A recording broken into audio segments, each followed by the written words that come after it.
Pilgrim's Progress, Part 2, Stage 6. Now I saw the pilgrims continue on to the ascent, not far from there, for they determined it to be a possibility for pilgrims. This happened to be the place from which Christian had first caught sight of Faithful, his brother. It was here the pilgrims sat down, rested, ate, drank, and celebrated because they had been delivered from this dangerous enemy. As they sat there eating, Christiana asked Greatheart whether or not he had been hurt in the battle. He said, "No, except a little on my flesh, but that's not so bad, for it is proof of my love for my master and you, and by grace it shall be a means to increase my reward at the end." "But weren't you afraid, good sir, when you saw him come at you with his club?" Christiana asked. Greatheart said, "It is my duty to not trust in my own ability, so that I may rely only on him who is stronger than all." Christiana thought about that for a moment. "But what did you think when he brought you down to the ground with that first blow?" "Why, I thought that in this way my master was served, and it was he who conquered in the end." Matthew said, "While you all can think what you please, I think God has been wonderfully good to us. He brought us out of this valley and delivered us from the hand of this enemy.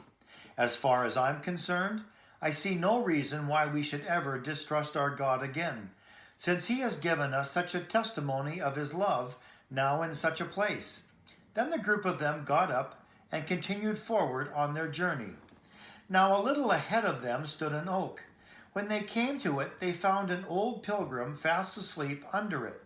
They recognized he was a pilgrim by his clothes, his staff, and the belt he wore around his waist. So the guide, Greatheart, woke the old gentleman. As the old man opened his eyes, he cried out, "What's the matter? Who are you? And what is your business here?" Greatheart tried to calm the man. "Calm down," he said. "Come on. We here are all friends." But the old man rushed to his feet and was on guard because he did not know them or what they were. Then the guide said, "My name is Greatheart. I am the guide of these pilgrims who are going to the celestial country." "My name is Mr. Honest," the old pilgrim said. "I ask your forgiveness for my reaction, for I feared you were part of the group who some time ago robbed Little Faith of his money. Now that I am more awake and aware of my surroundings, I can see you are more honest people."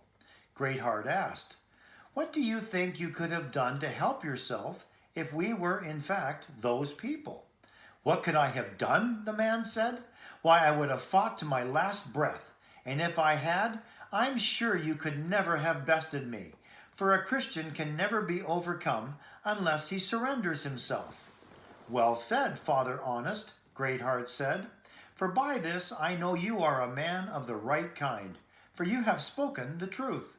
And by this I also know that you know what true pilgrimage is," the old pilgrim said, "for everyone else thinks we are the quickest of any to overcome." "Well," Greatheart said, "now that we have happily met, please let me ask where you are from."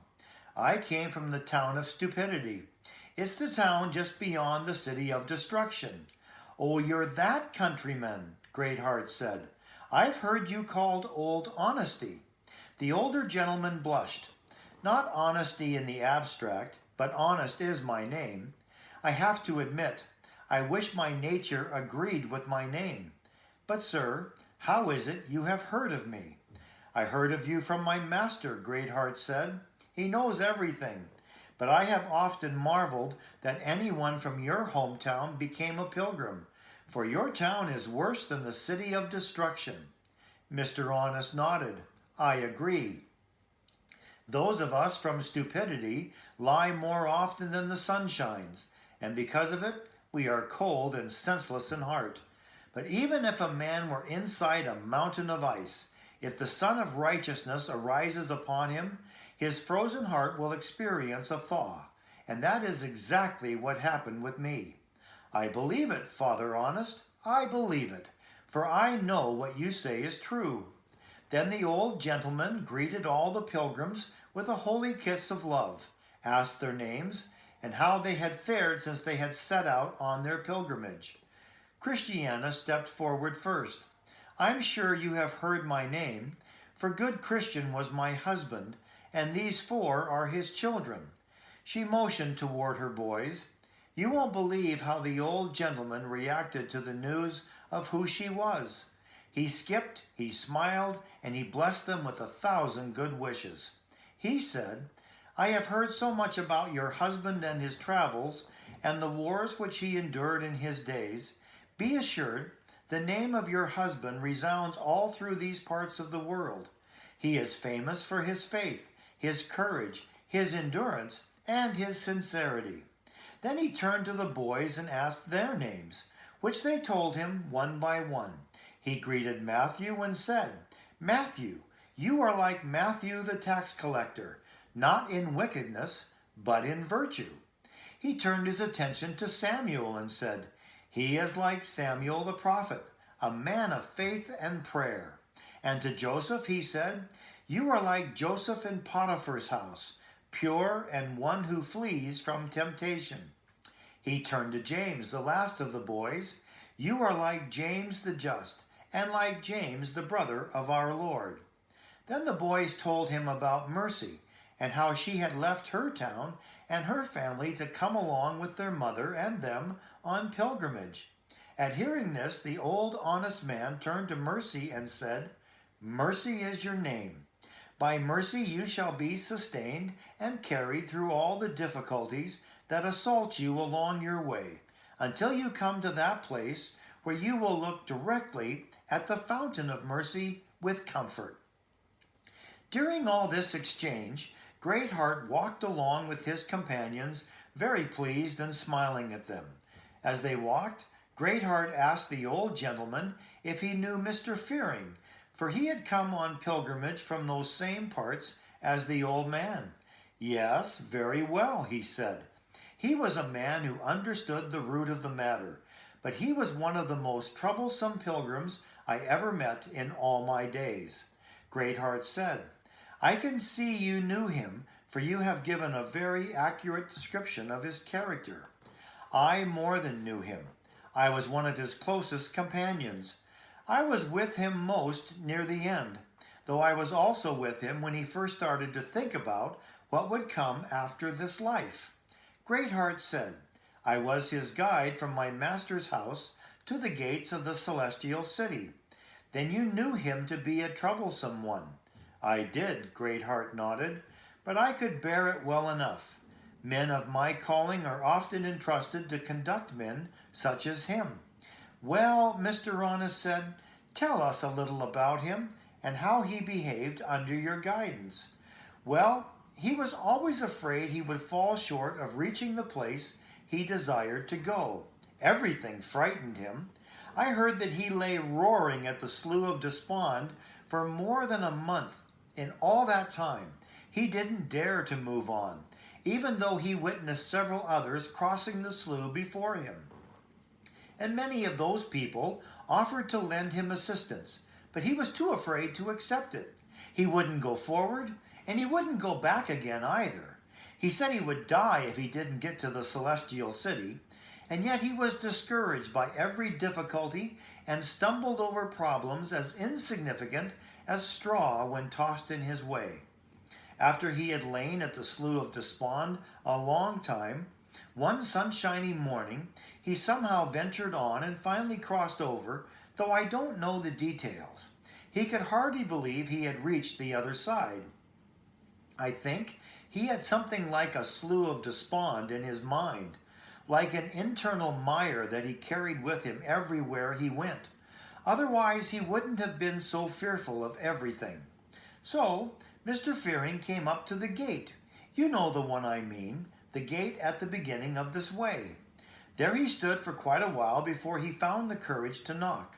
When the gate was opened, he stepped back and let others go before him, and said he wasn't worthy.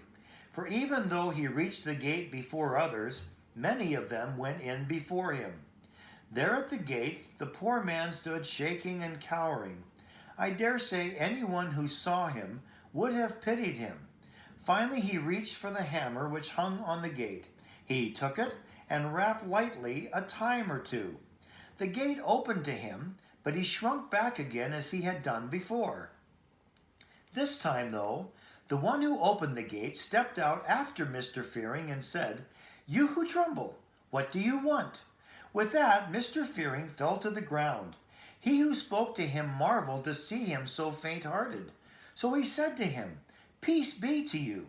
Get up, for I have opened the door to you. Come in, for you are blessed." With that, he got up and went through the gate, still trembling. Once he was in, he was too ashamed to show his face. Well, you know how it is there. After he had been shown hospitality for a while, he was told it was time to be on his way, and also told the way he should take. So Mr. Fearing went on till he reached our house. But when he arrived and my master came to the interpreter's door, Mr. Fearing behaved the same fearful way as at the gate. He lay there in the cold for a good while before he would say anything. He allowed his fear to paralyze him. The nights were long and cold then. And it is sad but true that in his chest pocket Mr. Fearing had a note that would allow him to receive all my master had to offer. He was ready to grant him the comfort of his house, and also to provide him with a brave and valiant guide, because he himself was so chicken-hearted. Yet even though Mr. Fearing understood all this, he was still afraid to call at the door. Instead, he lay here and there near the door until the poor man was almost starved, and his depression was so great that even though he saw several others knocking and entering in, he was just too afraid to even try. Finally, I think I looked out of the window and saw a man lying here and there around the door, and I went out to him. I asked him what he was doing there, but the poor man looked at me with tear-filled eyes without saying a word. I figured out what he wanted, so I went inside and told the others in the house about him, and we explained the situation to our Lord. So he sent me out again to invite Mr. Fearing to come in, but I have to say it wasn't easy. Finally he did come in, and my Lord lovingly carried nourishment to him. There wasn't much food at the table, but the master took some of it and placed it upon the table in front of Mr. Fearing. Then Mr. Fearing presented the note from his pocket, and my Lord read it and said his desires would be granted. So when he had been there a good while, Mr. Fearing seemed to gather a little courage and to be a little more comfortable. For my master, you must know, is one who is very kind and compassionate, especially toward those who are afraid. Therefore he introduced everything to him in ways that might encourage him the most. Well, when he experienced all the things at the house, he was ready to take his journey to the celestial city, as Christian had done before him. My Lord gave him a bottle of spirits and some rich foods to eat. And so we set out together, and I led the way. But Mr. Fearing hardly said a thing. Instead, he sighed aloud as we walked together. When we came to the place where the three fellows were hanged, he said he doubted that he wouldn't end up the same way. Yet he seemed glad when he saw the cross and the sepulchre. There he wanted to linger a little, and it seemed to cheer him up for a little while. When he came to the hill Difficulty, he didn't hesitate at that, nor did he fear the lions very much. This might seem strange for one so fearful, but his troubles were not related to things like these. His fear was about whether or not he would be accepted at the end of his journey. I got him in at the House Beautiful, I think before he was really willing. Once he was inside, I introduced him to the young women who lived there, but he was too ashamed to take advantage of their company. He just wanted to be alone. Yet he always loved a good talk and often stood out of sight and listened to others' conversations. He also loved to see ancient things and to think about them. After we left that house, he told me he loved the visit. In fact, he enjoyed the last house as well as the one at the gate and the interpreter's house. But even though he loved the ancient things found in these places, he couldn't find the courage to ask about them. When we left the House Beautiful, we walked down the hill into the Valley of Humiliation, and he entered the valley like one without a care, for he thought he might be happy at last. And I think there was a kind of understanding between that valley and him, for I never saw him in better spirits in all his pilgrimage than he was in that valley. Here he lay down and embraced the ground and kissed the flowers. He woke every morning by break of day and regularly walked to and fro in the valley. But when he reached the entrance of the valley of the shadow of death, I thought I might lose him. Not that I thought he would turn around to go back, for I knew he abhorred that idea. His problem was that he was ready to die of fear. He cried out, "Oh, the hobgoblins will get me! The hobgoblins will get me!" I couldn't snap him out of it. He made so much noise. If they happened to hear him, it was enough to encourage them to come and attack us. But one thing I noticed as we entered this valley was how quiet it was. I'd never seen it so quiet, before or since. I suppose the Lord specially restrained those enemies and commanded them not to meddle until Mr. Fearing had passed through the valley. It would be too tedious to tell you all the details, so I'll just tell you about two more aspects of the journey with Mr. Fearing. The first is when he came to Vanity Fair. You should have seen him there. I thought he was going to fight with all the men in the fair, and that we'd end up getting knocked on the head. His temper was hot against their habitual sinful acts. Upon the enchanted ground, he was very alert and wakeful. But when he reached the river and realized there was no bridge, he again became dejected. Now, he said, "I will be drowned forever, and never see the comfort of the face I have come so many miles to behold." And at this time, I noticed something very remarkable. At this particular time, the water of that river was lower than I'd ever seen it in all my life. So he finally crossed over without getting much more than his feet wet. When he was going up to the gate, I said goodbye to him and wished him a good reception above. He said, I shall. Then we parted ways, and I never saw him again. So it seems all went well for him in the end, Mr. Honest asked. Greatheart nodded. Absolutely. I never had doubts about him. He was a man of a worthy spirit, but most of the time he felt very low, and that made his life very arduous for himself and very troublesome to others. He had positive attributes as well. He was more sensitive to sin than many, and he was so afraid of hurting others that he often didn't do things he thought might offend, even if they were lawful. Mr. Honest's brow furrowed. But why would such a good man be forced to live so much of his life in such a disheartening way? There are two possible reasons, Greatheart said. One is that the wise God desires it.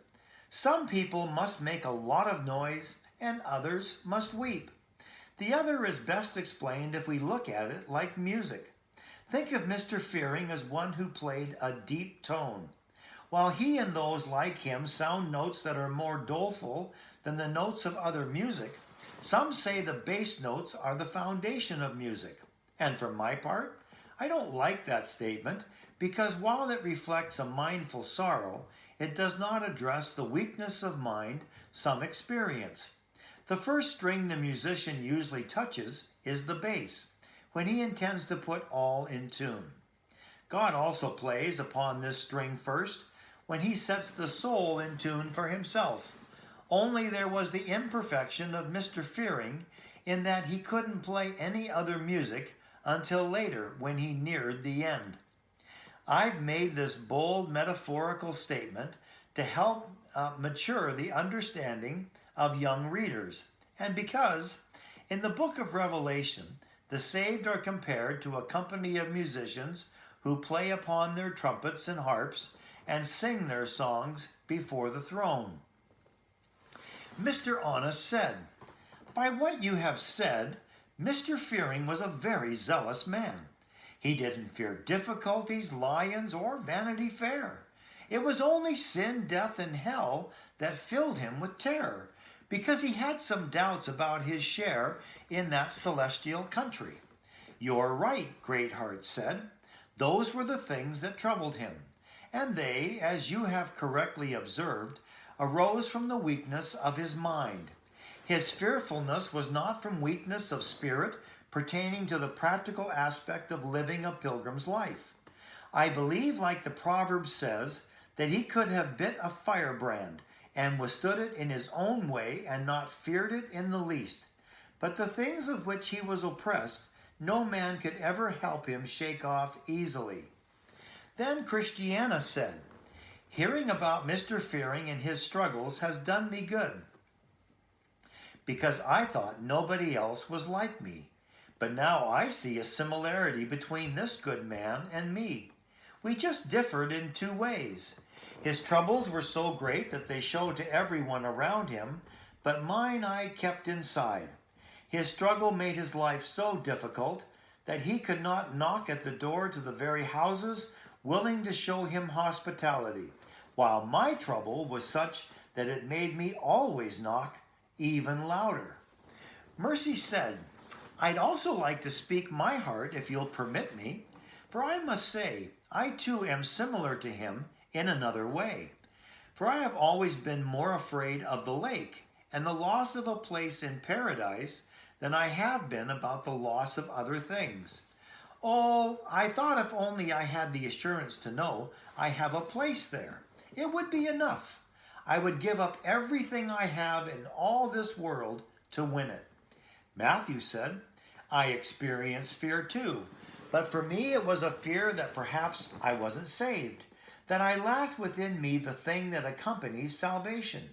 But now that I know how it was for Mr. Fearing, and that he arrived at the celestial city and gained admittance, why wouldn't it go well with me too? His brother James said, no fears, no grace. Though there isn't always grace where there is the fear of hell, you can be sure there is no grace where there is no fear of God. Well said, James, Greatheart said. You have hit the mark of this matter. For the fear of the Lord is the beginning of wisdom. Those who haven't reached the beginning don't have the middle nor the end. In other words, until that point, they haven't feared hell. We have talked enough about Mr. Fearing for now, but let's finish off our discussion with this farewell to the good man. Well, Master Fearing, you did fear your God and were afraid of doing anything while here that would have you betrayed. And you feared the lake and pit. Would others do so too? As for them who lack your wit, they themselves undo. Now I saw that they still went on with their talk, for after Greatheart ended the discussion about Mr. Fearing, Mr. Honest began to tell the others of another traveler by the name of Mr. Self-Will. He pretended to be a pilgrim, Mr. Honest said, but I am convinced that he never came in at the gate that stands at the head of the way. Did you ever talk with him about it? Greatheart asked. Mr. Honest nodded. Yes, more than once or twice, but he was always self-willed, doing what was right in his own eyes.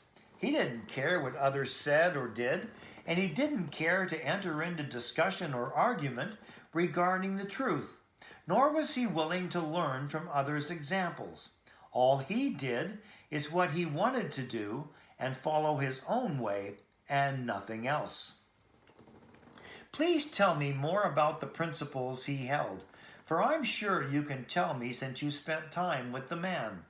Mr. Honest said, he held that a man could follow the vices as well as the virtues of pilgrims, and that if he lived his life doing both, he would still certainly be saved.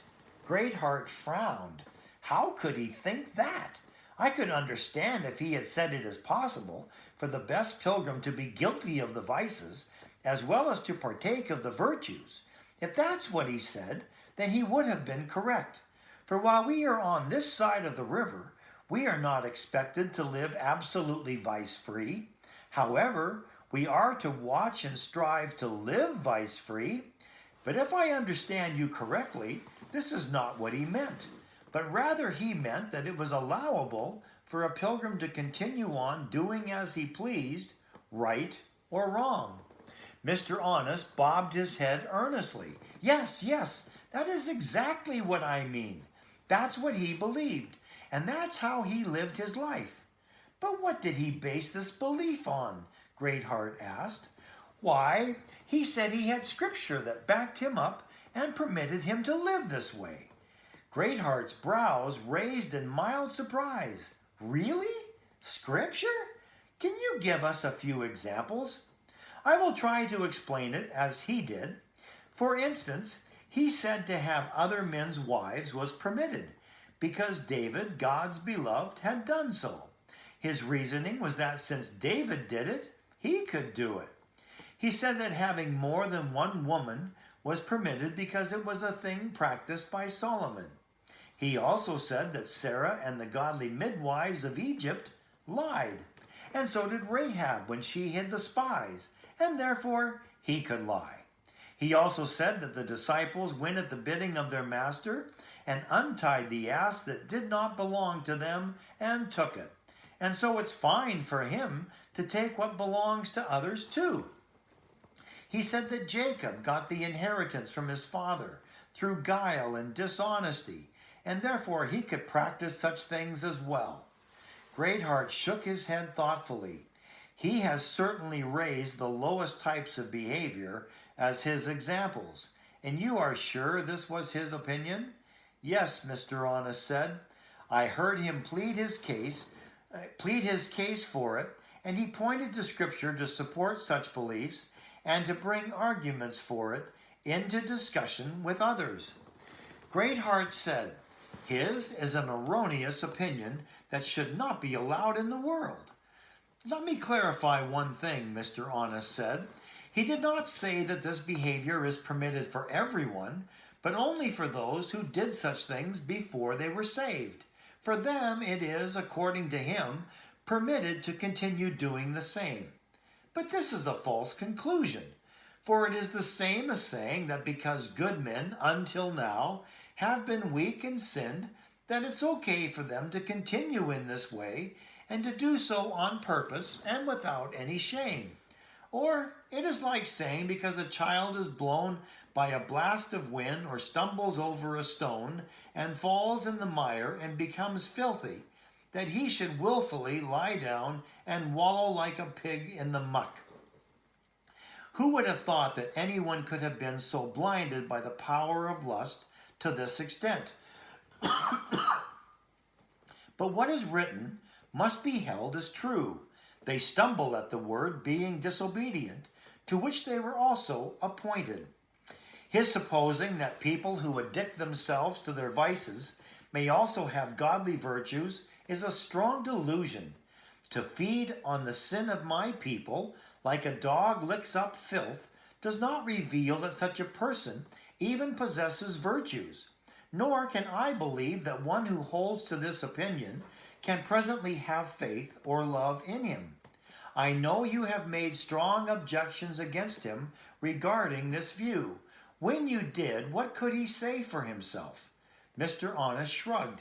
Why, he says to live life based on one's own opinion seems abundantly more honest than to live in a way that is contrary to it. Greatheart let out a deep sigh. That is a very wicked answer. For if we freely let our lusts reign, it's sin. While it seems bad to hold back such feeling based on our opinions, yet not to do so is worse. When a person stumbles accidentally, it's bad enough, but allowing your lust to go unbridled leads into the snare. Mr. Honest said, there are actually many who think as this man does, who do not speak out like he does, but they do purposely make going on pilgrimage seem of little importance. Greatheart nodded his head in resignation. That is the sad truth. But he who fears the King of Paradise shall come out from those who believe this way. Christiana said, There are strange opinions in the world. I knew one person who said that there was time enough to repent when it comes time to die. That's not very wise, Greatheart said. If that unwilling man were to plan a journey, and he had a week to run 20 miles to complete the trip, would he defer his journey to the last hour of that week? You're right, Mr. Honest said. Yet most of those who count themselves pilgrims do just that. I am, as you see, an old man, and have been a traveler on this road for many a day, and I have taken notice of many things.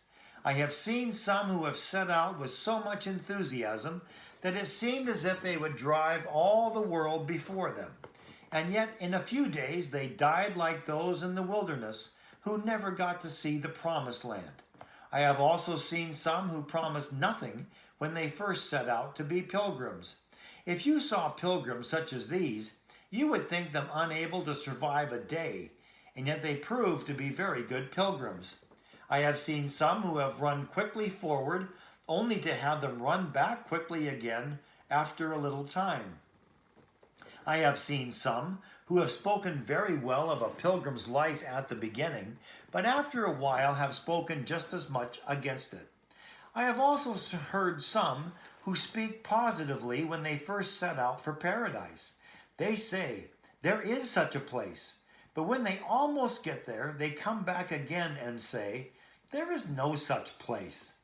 I have heard some boast about what they would do if they should be opposed, who even at a false alarm have fled faith, the pilgrim's way, and all. Now as they were on their way, a man came running to meet them and said, Gentlemen, women, and children, if you love life, change directions, for robbers are before you.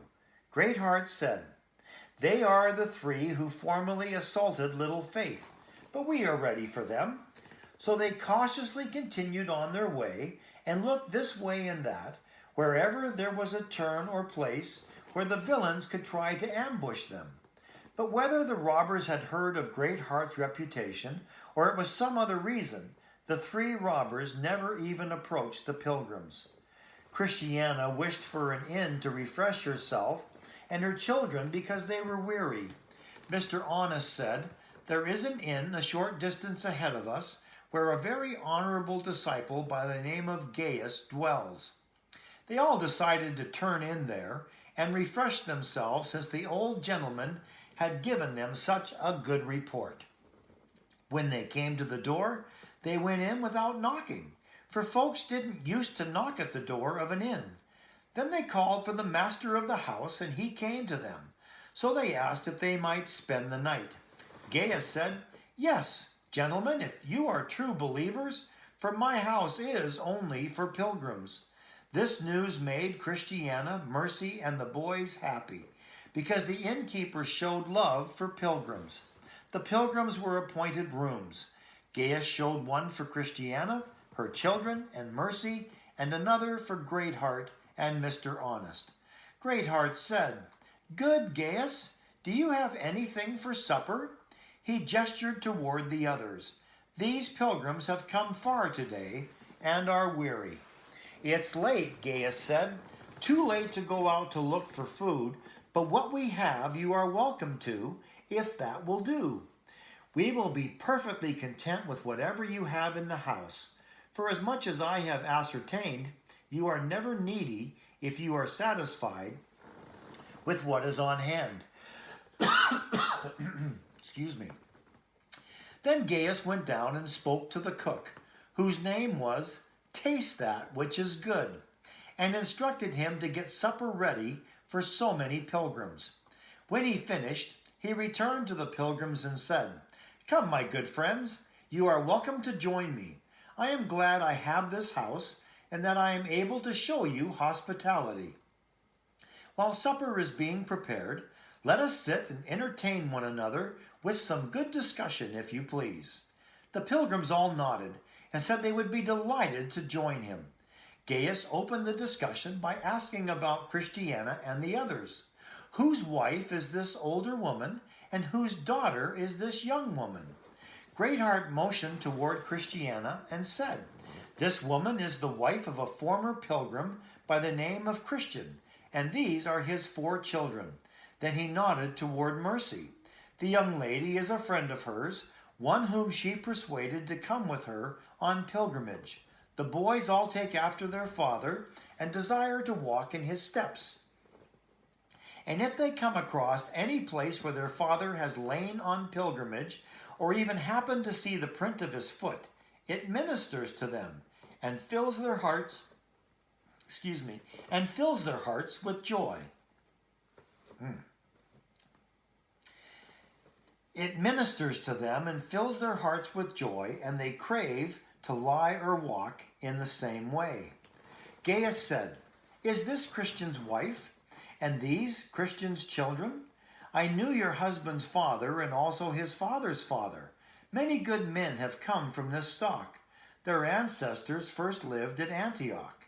Christian's ancestors, I suppose you have heard your husband talk of them, were very worthy men. They have, above any others I know of, showed themselves men of great virtue and courage for the Lord of the pilgrims, his ways, and those who loved him.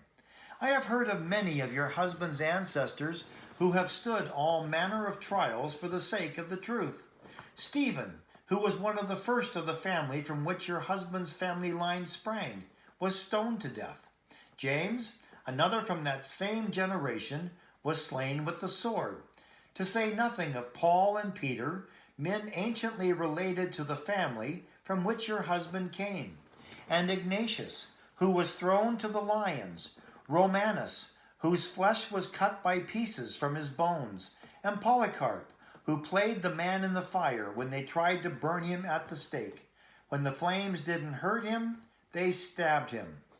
Then there was he who was hung up in a basket in the sun for the wasp to eat, and he whom they stuffed into a sack and cast into the sea to be drowned. It would be impossible to count all from that family who suffered injuries and death for the love of a pilgrim's life. And I can't help but be glad to see that your husband has left behind 4 fine boys such as these. I hope they will endure and carry on their father's name and walk in his steps, and that they eventually arrive at the same final destination as their father." "In reality, sir," Greatheart said, "the lads are likely to do just that, for they seem to enthusiastically choose their father's ways. For this reason, Christian's family is likely to continue to spread abroad and to be numerous upon the face of the earth. Let Christiana look for appropriate young women to which her sons may be betrothed, so that the name of their father and the house of his ancestors may never be forgotten in the world." Mr. Honest said, "It would be a pity if his family should become extinct. It cannot fail, but it may become diminished.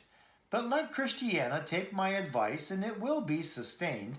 And Christiana," he turned to speak directly to her, "I'm glad to see you and your friend Mercy together here. If I may offer advice, I suggest you take Mercy to one of your closest relations. In fact, if she will consider the idea, I suggest she be given to Matthew, your oldest son, as a wife. This is the way to preserve future generations here on the earth." So these 2 young people were matched, and over time they were married, but we can tell more about that later. Gaius' advice continued. "I will now speak on the behalf of women to take away their disgrace. For as death and the curse came into the world by a woman, so life and health also came into the world in the same way. God sent forth his Son, made of a woman. It is clear how much women who were born later detested what the first mother did. You can see it in how much women in the Old Testament desired children, for they looked forward to the fact that this or that woman might become the mother of the Savior of the world. I will say again that when the Savior came, women rejoiced in him more than either man or angel. I have never read about any man giving even 1 coin to Christ, while the women who followed him ministered to him of their means. It was a woman who washed his feet with tears. and a woman anointed his body at the burial. It was women who wept when he was going to the cross, and women stayed with him as he hung from the cross. Women also accompanied his body to the sepulchre when he was buried, and women were the first to be with him on his resurrection morning. And women were the first to bring news of his resurrection to his disciples. Based on these examples and more, it is clear women are highly favored and sharers with us in the grace of life. Now the cook sent a message to let them know supper was almost ready and to set the table with a cloth, plates, salt, and bread. Matthew said, "Just seeing the tablecloth and all the preparations for supper makes me even hungrier than before." Gaius said, "Let all the truths of the gospel minister to you in the same way in this life, stirring a greater desire to sit at the supper of the great King in his kingdom. For all preaching, books, and established rites and ceremonies here on earth are like laying the tablecloth, plates, and salt upon the table, when compared with the feast which our Lord will prepare for us when we come to his house." Supper was served.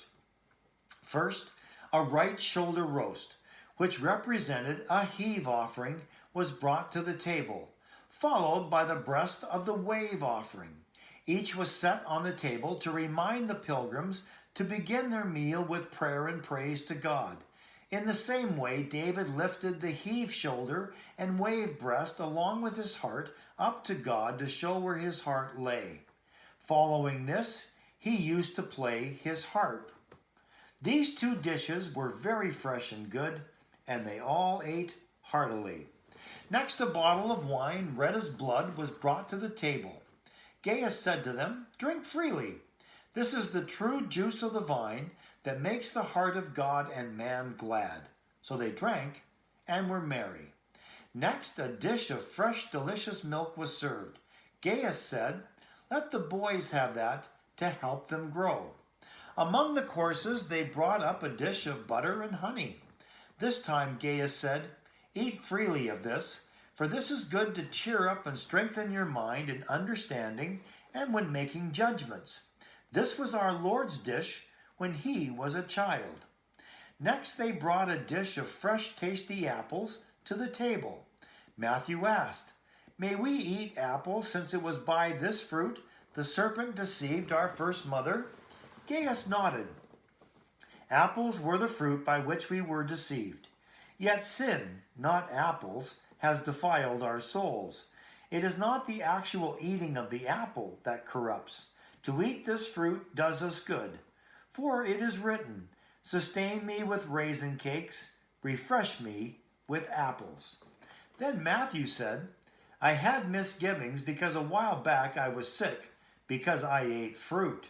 Gaius said, "Forbidden fruit will make you sick, but not what our Lord has allowed." While they were talking about this, another dish was presented. This one was a dish filled with nuts. Some at the table said, "Nuts ruin tender teeth, especially the teeth of children." When Gaius heard this, he said, "Hard texts are nuts. I will not call them cheaters. Hard shells keep the kernel from the eaters. Open the shells and you shall have the meat.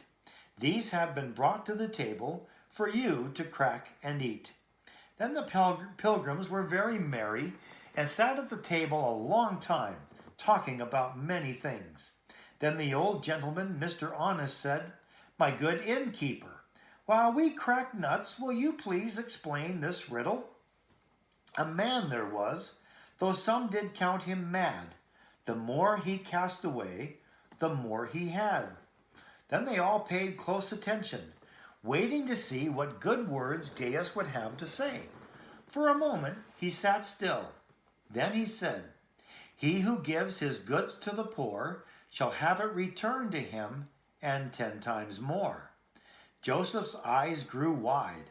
"I have to say, sir, I did not think you could have figured it out." "Oh," Gaius said, "I have been trained up in this way a great while. Nothing teaches like experience. Through experience, I have gained an understanding of the kindness of the Lord. There are those who scatter and yet increase, and there are those who withhold more than they should, but it leads to poverty. There are those who make themselves rich, yet have nothing, and those who make themselves poor, yet have great riches. Then Samuel whispered to Christiana, his mother, and said, "Mother, this is a very good man. Let us stay here in his house for a good while, and let my brother Matthew be married here to Mercy before we go any further." Gaius overheard Samuel's suggestion and said, "That's a very good idea, my child." As a result, they stayed there more than a month, and Mercy was given to Matthew as his wife. And while they stayed there, Mercy made coats and garments to give to the poor, which gave the Pilgrims a very good reputation. But let's go back to our story. After supper, the boys were ready to go to bed, for they were weary from traveling. Gaius called someone to show them to their bedchamber, but Mercy said, "I will tuck them in." She took them to their bedchamber, tucked them in, and they slept well. But the rest of the group sat up all night, for Gaius and the others enjoyed each other's company so much they didn't want to say good night. After they talked much about their Lord, themselves, and their journey, old Mr. Honest began to nod off. Greatheart said, "What? Are you getting drowsy?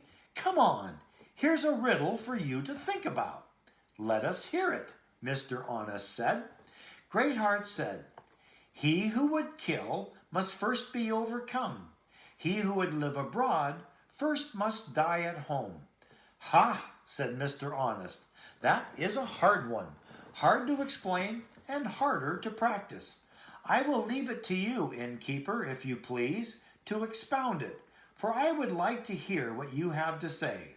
"No," Gaius shook his head. "The riddle was put to you, and you are expected to answer it." So the old gentleman answered thus, "He first by grace must conquered be, so that sin will mortify.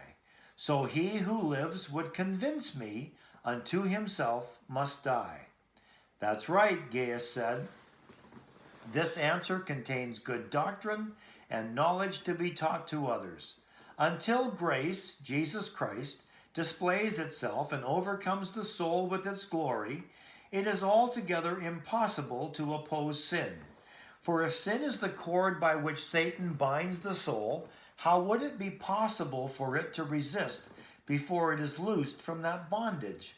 Secondly, whether by reason or grace, no one will believe that a man who is a slave to his own corruptions can be a living testament of that grace.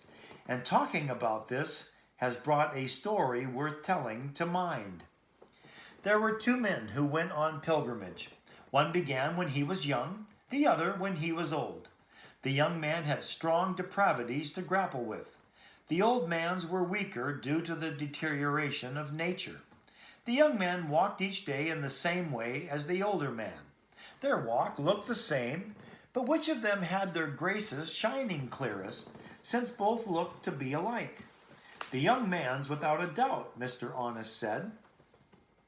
"For the one who makes the noblest effort against the greatest opposition provides the strongest evidence, especially when it keeps up with one who is dealing with half as much opposition due to old age. I've noticed that old men often think more of themselves because they no longer struggle with things as they did when younger, but they mistakenly take the decline of nature for a gracious conquest over sinful corruptions. The result is that they have been quick to deceive themselves.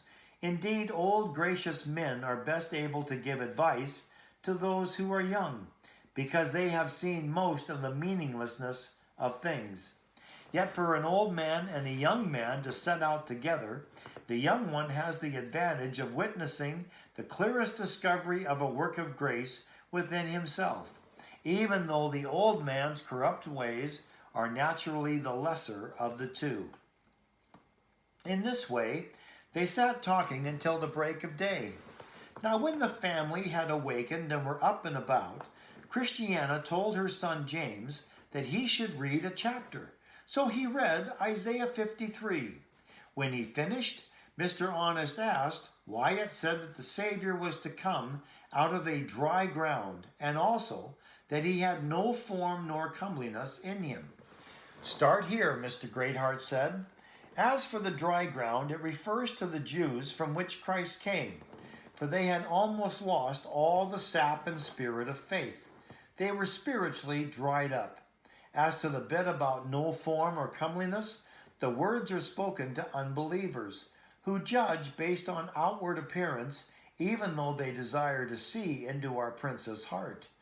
They judge him by his outside, just like people who don't recognize precious stones when they are covered with a homely crust. When they find one, they just throw it away like a common stone because they don't know what they have found.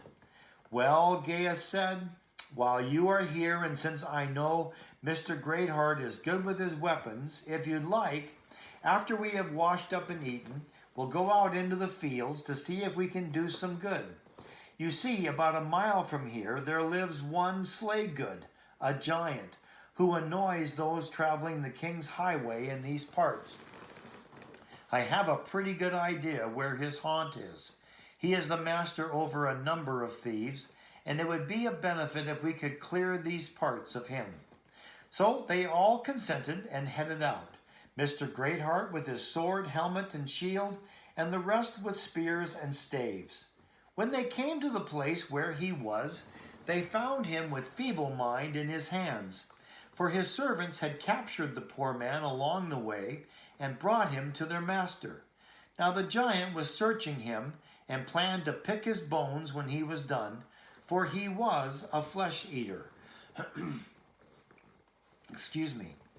As soon as he saw Mr. Greatheart and his friends at the mouth of his cave with their weapons, he demanded to know what they wanted. Mr. Greatheart shouted, "We want you, for we have come to avenge the fights of the many pilgrims whom you have slain, after you dragged them from the king's highway. Therefore, come out of your cave to face us." So he armed himself and came out, and they immediately went to battle and fought for more than an hour, and finally stopped to catch their breath. While they paused, the giant asked, "Why are you here on my land?" "To avenge the blood of pilgrims, as I told you before," Greatheart said again.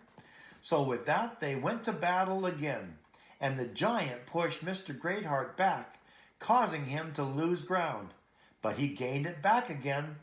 With great confidence, he let fly with such bravery at the giant's head and sides that he made the weapon fall from his hand. So he struck the giant and killed him, and cut off his head, and brought it back with him to the inn. He also brought along Feeble-mind the pilgrim. When they arrived back at the inn, they showed his head to the family, and then took it outside and set it up as a warning to any who might attempt to do the same in the future. They asked Mr. Feeble-mind how he fell into the giant's hands. The poor man said, "I am a sickly man, as you see. Since death usually knocks at my door at least once a day, I thought I would never be well at home, so I took up a pilgrim's life. I have traveled here from the town of Uncertain, where I and my father were born. I am a man of no bodily strength at all, nor of mind, but I thought if all I can do is crawl, I'll spend my life in the pilgrim's way. When I arrived at the gate at the head of the way, the lord of that place freely showed me hospitality. He made no objection against my weakly appearance or my feeble mind. Instead, he gave me everything I needed for my journey and told me to hope to the end. When I came to the house of the interpreter, I received much kindness, and because the hill difficulty was judged too hard for me, I was carried up it by one of his servants. Indeed, pilgrims gave me much relief, though none were willing to go so mildly as I am forced to do. Yet as we crossed paths, they encouraged me to be of good cheer, and said that it was the will of their Lord that comfort should be given to the feeble-minded. And so after that, they went along at their own pace. When I came to a salt lane, this giant met me and told me to prepare for a fight. But alas, I am one who is feeble." He shrugged. "So he came and took me, and I was so arrogant, I thought because I went along willingly that he would not kill me. And when he got me into his den, I really believed I would come out alive again. For I have heard that if a pilgrim keeps his whole heart trained on his master when he is taken captive by violence, that by the laws of providence he will not die by the hand of the enemy. I just figured he would rob me, and sure enough that happened. But as you see, I have escaped with my life, for which I thank my king as the originator of the plan, and you as the means that brought it to fruition. I expect other violence and contention along the way, but I have resolved to run when I can, to go forward even when I cannot run, and to creep along when I must. The main thing I do is to thank him who loved me, for I am fixed. My way is before me, and my mind is focused beyond the river that has no bridge, even though I am, as you see, feeble-minded." Old Mr. Honest said, "Along your travels, weren't you acquainted with Mr. Fearing, who was also a pilgrim?" "Acquainted with him? Yes, he came from the town of Stupidity, which is just 4 degrees north of the city of Destruction. Even though it was far from where I was born, we were still well acquainted, for he was my uncle, my father's brother. He and I have much the same temperament, and though he was a little shorter than me, we still had much the same complexion." Mr. Honest said, "I sense that you knew him, and I can see you are related to one another, because you have the same pale complexion as he, and the same look around your eyes. Plus you sound very much like him when you speak. Most people who have known both of us have said that, and besides, what I have seen in him I have, for the most part, found in myself." "Come, sir," Gaius said, "be of good cheer, for you are welcome by me in my house. Whatever you might think you might need, ask for it freely, and whatever you need my servants to do for you, they will do it gladly." Then Mr. Feeble-mind said, "This is an unexpected kindness, like the sun shining out of a very dark cloud. Did Giant Slaygood intend for me to receive this favor when he stopped me and not decided to let me go further? And after he rifled through my pockets, did he intend that I should come to your house and you would be my host? Yet that is what has happened." Now, just as Mr. Feeble-mind and Gaius were engaged in this conversation, a man ran up to the house and called at the door. He said, "About 1.5 miles away there is a pilgrim struck dead in his tracks by a thunderbolt. His name was Mr. Not Right." "Alas!" Mr. Feeble-mind cried out. "Is he dead? I met him some days ago when he overtook me. We walked together and he kept me company until today. He was with me when Slaygood the giant took me, but he was quick on his feet and escaped before the giant could grab him. But it seems he escaped to die, and I was taken to live. What one would think seeks to slay outright often delivers from the saddest plight. That very providence whose faith is death often gives life to the lowly, life bequeath. I was taken while he did escape and flee, hands crossed and gave death to him, and life to me." Now, about this time Matthew and Mercy were married, and Gaius also gave his daughter Phoebe to James, Matthew's brother, as his wife. After the marriage, they stayed about 10 days more at Gaius's house, spending their time like as pilgrims used to do. When they were ready to depart, Gaius prepared a feast, and they ate, drank, and were merry. Now the time arrived for them to leave. So Mr. Greatheart called for a settling of their account, so he could pay for their lodging. But Gaius told him that at his house it was not the custom for pilgrims to pay for hospitality. He boarded them by the year, but looked for his pay from the Good Samaritan, who had promised to faithfully repay him for the costs when he returned. Then Greatheart said to him, "Dear friend, you are acting faithfully in whatever you accomplish for the brethren, and especially when they are strangers and they have testified to your love before the church. You will do well to send them on their way in a manner worthy of God."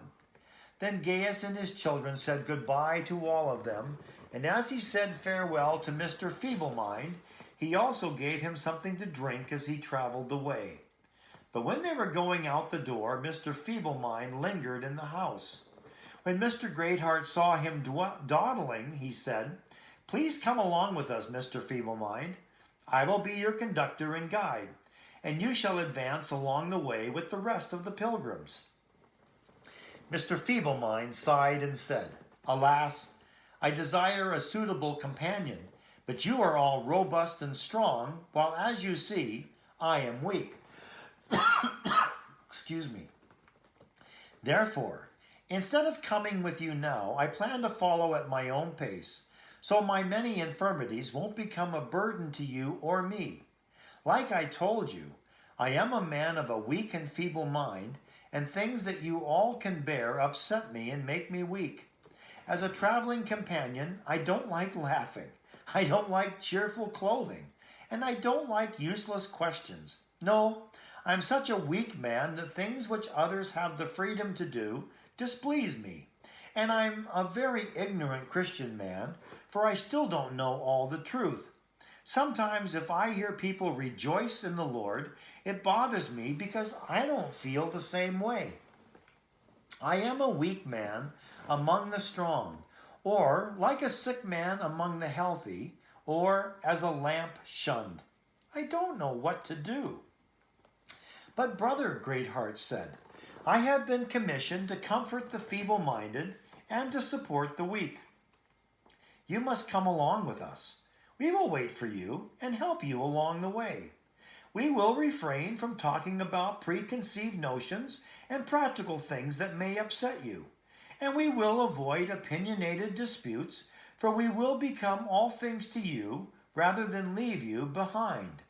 They spoke about all this while they stood at Gaius's door, and while they were in the heat of their discussion, Mr. Ready-to-halt came by with his crutches in his hand, and he was also going on pilgrimage. Mr. Feeble-mind turned to the newcomer and said, "Man, how did you get here? I was just complaining about how I didn't have a suitable traveling companion, but my wish has come true with your arrival. Welcome, welcome, Mr. Ready-to-halt." Mr. Feeble-mind smiled brightly. "I hope you and I can help one another along the way." Mr. Ready-to-halt said, "I happily welcome your company rather than to travel alone, my good Mr. Feeble-mind. And even though we have just met, I would like to offer you the use of one of my crutches." Mr. Feeble-mind held up his hand and shook his head. "No, thank you. While I appreciate your good intentions, I don't plan to halt before I am lame. Be that as it may, I think when such an occasion arises, it may help me against a dog." Mr. Ready-to-halt nodded. "Well, if either myself or my crutches can be of a benefit to you, we are at your command, good Mr. Feeble-mind." In this way, the group moved forward along the way, with Greatheart and Mr. Honest leading the way, Christiana and her children following next, and bringing up the rear, Mr. Feeble-mind walked behind along with Mr. Ready-to-halt on his crutches. Mr. Honest turned to Greatheart and said, "Please, sir, now that we are underway, tell us some of the beneficial things you experienced on pilgrimage before you met us." Greatheart said, "With pleasure. I suppose you have heard about how Christian of old met with Apollyon in the Valley of Humiliation, and about the hard times he had to endure as he made his way through the Valley of the Shadow of Death. Also, I'm sure you have heard how Faithful faced difficulty and death by Madam Wanton, with Adam the First, with one discontent, and with Shame, 4 deceitful villains as a man could ever meet upon the road." Mr. Honest nodded. "Yes, I have heard of all this, but truly good Faithful endured the ultimate hardship with shame, but he didn't grow weary. You're right. For the Pilgrim said it correctly when he said he of all men had the wrong name. But where did Christian and Faithful meet Talkative? Mr. Honest asked. For that man was also notable, but not in a good way. He was a confident fool, yet many follow his ways, Greatheart said. He almost enthralled Faithful with his talk. Yes, Greatheart said, but Christian quickly opened his eyes to the error in what Talkative had to say. In this manner, they talked and traveled until they came to the place where Evangelist had met with Christian and Faithful, the place in which he had prophesied to them what would happen to them at Vanity Fair. Greatheart pointed out the place. It was here Christian and Faithful met with Evangelist, who prophesied to them of what troubles they would meet with at Vanity Fair. You don't say. Mr. Honest stared about with wide eyes. I dare say it was difficult news he had to deliver to them. Mr. Greatheart nodded that it was, but he also encouraged them at the same time. But what do we say about them? We say things like they were courageous as lions and set their faces like a flint in the face of adversity. Do you remember how fearless they were when they stood before the judge? Mr. Honest rubbed his chin thoughtfully. Well, Faithful suffered bravely. That he did. And as a result, the story relates bold changes that came about from it for Hopeful and some others, for they were converted as a result of his death. Mr. Honest begged Greatheart to continue because he was well acquainted with many of the details he hadn't heard until now. Greatheart smiled. Once Christian passed through Vanity Fair, he met with other difficulties and people, including one Gaius, who was an arch foe. Mr. Honest's brow wrinkled. Gaius? Who was he? A very haughty fellow, and a downright hypocrite. He is one who shifts his religious views to line up with whichever way the world goes. But he is so cunning that he makes sure he never loses profit or suffers for it. He had his mode of religion for every fresh occasion, and his wife was as good at it as he. He flip-flops from one opinion to another and appeals to others to do the same. But as far as I know, he came to a bad end with his selfish motives. I didn't even hear of any of his children truly coming to fear God either. As far as I know, none of them amounted to anything, even by the world's standards. Now by this time they came within sight of the town of Vanity. When they saw they were so near the town, they talked over how they should pass through the town. Some suggested one thing, and others something different. At last, Mr. Greatheart said, I have often guided pilgrims through this town, as you know. For this reason, I am acquainted with one Mr. Mnason, a man originally from Cyprus, who is an old disciple. We may lodge at his house. If you think that a good option, we will turn in there. Old Honest smiled. I'm content to do that. Christiana agreed. Mr. Feeble-mind was content to stay there, and in the same way, they all agreed. Now you might have guessed. It was evening by the time they reached the outskirts of the town, but Greatheart knew the way to the old man's house. So they went there, and Greatheart called at the door, and the old man inside recognized his voice. He quickly opened the door, and they all went inside. Their host, Mnason, asked, How far have you traveled today? We have traveled from the house of Gaius, our friend. I declare, Mnason said, you have covered a lot of ground. You must be weary. Come, sit down. So they eagerly sat down with thanks. Their guide, Greatheart, said, What a warm welcome, Mnason. He motioned for the others to come in. Come, this is my friend. He welcomes you all. Yes, I do, Mnason said. Whatever you want, just ask for it, and we will do what we can to get it for you. Mr. Honest said, Our greatest need is lodging and good company, and now I hope we have both. Mnason smiled. As for lodging, you can see for yourself what it is. But as for good company, that will come about with time and a little effort.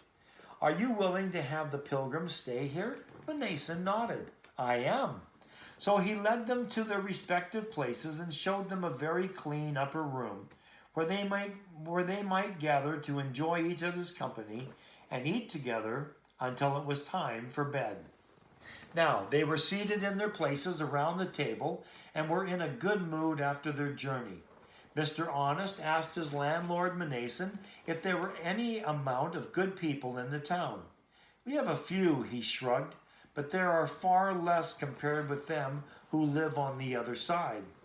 Mr. Honest asked, "Is there any way we can go to visit some of them?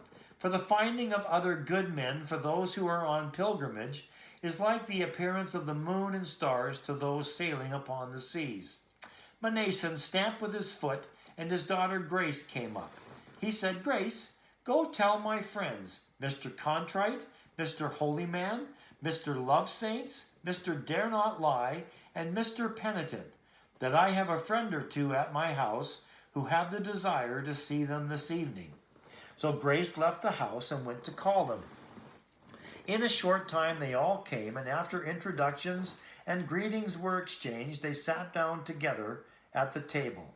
Mnason, their landlord, addressed them all. "My neighbors, as you see, I have a group of strangers who have come to my house. They are pilgrims who come from far away, and they are going to Mount Zion. But who do you think this is?" He pointed his finger at Christiana. "It is Christiana, the wife of Christian, the famous pilgrim who with faithful his brother, was so shamefully treated in our town." His neighbors stood amazed. They said, "We never expected to see Christiana when Grace came to call us to your home. What a pleasant surprise." They asked Christiana about her welfare, and if the young men with her were her husband's sons. When she told them they were, they said, "May the king whom you love and serve make you young men like your father and bring you where he is in peace." Once they had all sat down, Mr. Honest asked Mr. Contrite and the rest about the current situation in their town. Mr. Contrite said, "You can be sure we are fully immersed in the flurry of fair time. It makes it difficult to keep our hearts and spirits in good order when we are in such a troubled and grieved condition. Those of us who live in such places as this and who have to regularly deal with all the things that go on here need to be reminded every moment of the day to be careful and pay attention to our spiritual health. How are your neighbors now? Are things quiet? Are you free from agitation stirred by high emotions?" Mr. Honest asked. Mr. Contrite said, "They are much more restrained now than they were before. You know how Christian and faithful were treated in our town, but lately I'd say they have become far more reserved and less aggressive. I think the blood of faithful is like a load upon them still to this day. For since they burned him, they have been ashamed to burn anyone else. In those days when Christian visited us, we were afraid to walk the street, but now we can show our heads without fear. Back then the title of genuine Christian was odious, but now, especially in some parts of our large town, religion is considered honorable." Then Mr. Contrite asked the pilgrims of their own welfare. He said, "Please tell me how things have fared with you thus far on your pilgrimage, and tell me about the country through which you traveled and how the people reacted towards you." Mr. Honest said, "The same things happened to us as happens to all wayfaring men. Sometimes our way was free of trouble, sometimes it was dangerous, sometimes uphill, and sometimes downhill. We never knew what to expect with any certainty. The wind is not always at our backs, nor is every person we meet a friend within the way. We have met with some notable difficulties already, and while that is behind us, for the most part, we find that old saying true, that all who desire to live godly in Christ Jesus will be persecuted." "You talk of difficulties," Mr. Contrite said. "What difficulties have you met along with the rest of it?" Mr. Honest shook his head. "I'm not the one to ask. For the best account, ask Greatheart, our guide." Greatheart didn't hesitate to answer. He said, "We have been afflicted with difficulties 3 or 4 times already. First, Christiana and her children were tormented by 2 thugs, and they feared they would be murdered. We have been harassed by Giant Bloody Man, Giant Maul, and Giant Slaygood. For the last, we turned the circumstances in our favor, and instead of him harming us, we attacked him and escaped. After that, we spent some time at the home of Gaius, my host, and that of the whole church. While we were there, we were persuaded to take our weapons with us and to go see if we might come across any who were enemies to pilgrims. We had heard there was a notable one in the region. Now Gaius knew the area where he lived better than me. So we searched and combed the area until we finally discovered the mouth of his cave. We were pleased and bolstered our spirits. We approached his den, and when we drew close to the mouth of the cave, we found he had dragged this poor man. He pointed to Mr. Feeble-mind. He dragged him into his cave by mere force. He was about to kill him. We decided to show ourselves, and when he saw us, he supposed us to be another prey, as we had hoped. He left the poor man in his hole and came out after us. So we pummeled him, and he vigorously fought back. But in the end, we brought him down to the ground and cut off his head. We set it up by the wayside to frighten any others who would practice such ungodliness. And to prove I'm telling you the truth, here is the man himself who can affirm every word. For he is the one who was snatched like a lamb from the mouth of the lion. Mr. Feeble-mind nodded his head. He speaks the truth, to my cost and comfort. To my cost, when he threatened to pick my bones over and over again, and to my comfort when I saw Mr. Greatheart and his friends equipped with their weapons as they approached so near for my deliverance. Mr. Holyman added, there are 2 things people who go on pilgrimage need: courage and a life free from moral stain. If they don't have courage, they can never bolster their way. And if they live loose lives, they will make the very name of a pilgrim stink.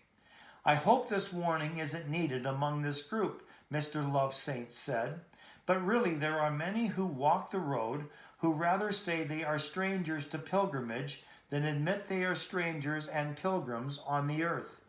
That's true, Mr. Dare Not Lie nodded. They don't have the pilgrim's clothing, nor the pilgrim's courage. They don't walk with an upright heart, but walk in a way that is neither straight nor true. One shoe turns inward, the other outward, and their stockings are on the outside. Nothing but a torn rag to the ridicule of their Lord. These things ought to be disturbing, Mr. Penitent said, for the pilgrims are not likely to have that grace put upon them, and their pilgrims progress as they desire, until the way is cleared of such spots and blemishes. In this way they passed the time talking until supper was set upon the table. Then they went in and ate. The meal refreshed their weary bodies, and they turned in for the night and went to bed. Now they stayed in the fair a long time at the house of Mr. Mnason. Over time he gave his daughter Grace to Samuel, Christian's son, to be his wife, and his daughter Martha to Joseph. The reason they were able to stay here so long was that things had changed from the time when Christian had visited the fair. Therefore the pilgrims grew to know many of the good people of the town, and did for them whatever service they could. Mercy, as was her custom, worked hard to help the poor, and their bellies and backs blessed her for it. She was an example to her profession there, and to tell the truth, Grace, Phoebe, and Martha all had an easygoing and pleasing nature. They did much good, each in their own way, and all were very fruitful, so that Christian's name, as was said before, was like it was alive in the world. While they stayed here, a monster came out of the woods and slew many of the people of the town. It would carry away their children and teach them to suckle its whelps. Now, no man in the town dared to face this monster. All of them fled at the very noise of its coming. The monster was unlike any beast on the earth. Its body was like a dragon, and it had 7 heads and 10 horns. It brought great devastation and destruction to the lives of the children, and yet it was governed by a woman. This monster proposed certain conditions to men, and those men who loved their lives more than their souls accepted those conditions, so they came under the beast's authority. Now Greatheart, along with those who came to visit the pilgrims at Mnason's house, agreed to go and engage this beast, thinking they might deliver the people of this town from the paws and mouth of this devouring serpent. So Greatheart, along with Mr. Contrite, Mr. Holy Man, Mr. Dare Not Lie, and Mr. Penitent, went forth with their weapons to meet the monster. At first the monster was unchecked. He looked upon the pilgrims with great disdain as enemies, but being hardy men, skilled with their weapons, they thrashed him until he retreated. Then they returned to Mnason's house. It is worth noting that the monster had certain seasons when he came out to make his attempts upon the children of the town. During these seasons, these valiant and important pilgrims watched him and continued to assault him. Over time, he wasn't just wounded, but became lame. As a result, that devastation of the townsmen's children doesn't happen like it used to. Some truly believe that this beast will die of his wounds. This made Greatheart and his fellow pilgrims famous in this town. Even though many of the people still had an appetite for worldly things, they highly regarded the pilgrims with reverent esteem and respect. For this reason, these pilgrims were not hurt or put under much pressure. However, some of the more vile sort, who were as blind as moles and lacked understanding, still showed no reverence for these men and paid no attention to their valor and daring adventures. The end of Stage 6. Next week,